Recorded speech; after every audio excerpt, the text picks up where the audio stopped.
Alors j'ai partagé un peu les œufs. Ici on a ma poule marance bleue qui s'est mise à couver et toujours l'autre poule couveuse. Donc là bon, elle s'échange un peu les œufs, mais à la fin je vais vous montrer, j'ai créé un nouveau parc pour pouvoir isoler les petits pour pas qu'ils se fassent manger par les rapaces. Bon, le reste de la basse-cour elle est de l'autre côté de la rive. On les voit pas à cause des arbres, mais en tout cas ils ont pu faire le tour.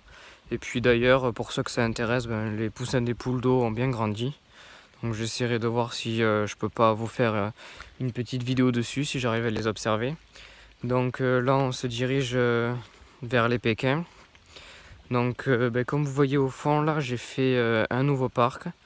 Donc ici, j'ai transformé le petit carré qui les abritait en un poulailler. Donc c'est un peu plus spacieux quand même pour eux.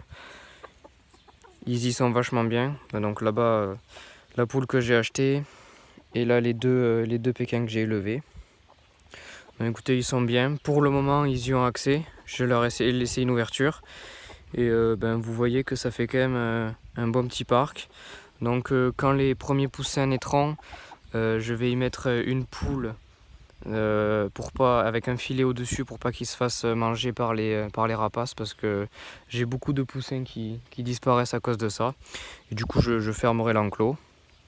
Et ensuite, cet enclos, il me servira à faire sûrement un deuxième parquet à Pékin. Après, je vous tiendrai au courant quand les jeunes auront grandi. Alors, là, je vais vous les montrer d'un peu plus près quand même.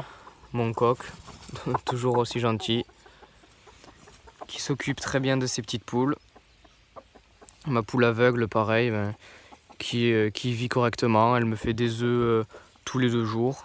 Et puis l'autre là-bas, pareil, qui est heureuse, qui me fait des œufs tous les jours. Il me tarde qu'elle se mette à couver.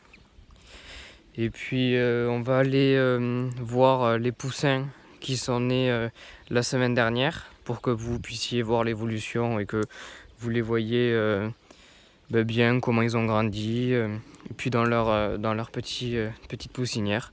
Donc on se retrouve juste après. Avant de passer aux poussins, je vous montre mes 2 ânes. Donc ici c'est la mère et là c'est son fils. La mère elle a 16 ou 17 ans, elle est assez vieille. Et le fils il en a 5. Voilà, des petits ânes qui nous entretiennent le pré et qui sont vraiment super sympas. Voilà, je sais pas si vous aimez les ânes, dites-le moi en commentaire. Et puis là je me dirige vers les poussins. Et nous voilà chez les poussins. Donc comme vous voyez, tous les cailloutés.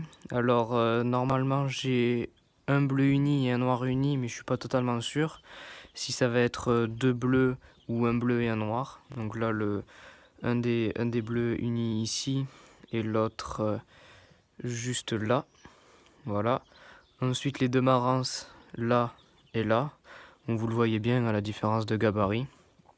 Et le seul bleu caillouté que j'ai vraiment bien identifié ici, mais je sais que c'est à l'aile et apparemment ça risquerait d'être un coq, donc pas de chance, mais bon ça me servira pour faire le second parquet.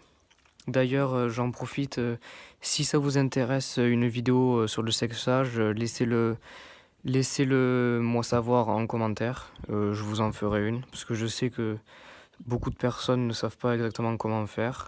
Alors moi j'ai ma technique à moi, elle marche pas à toutes les races, mais bon on sait jamais, donc si ça vous intéresse, dites-le moi. Et puis donc voilà, ils ont 1 semaine, ils sont super mignons. Et je vous tiendrai au courant de leur évolution.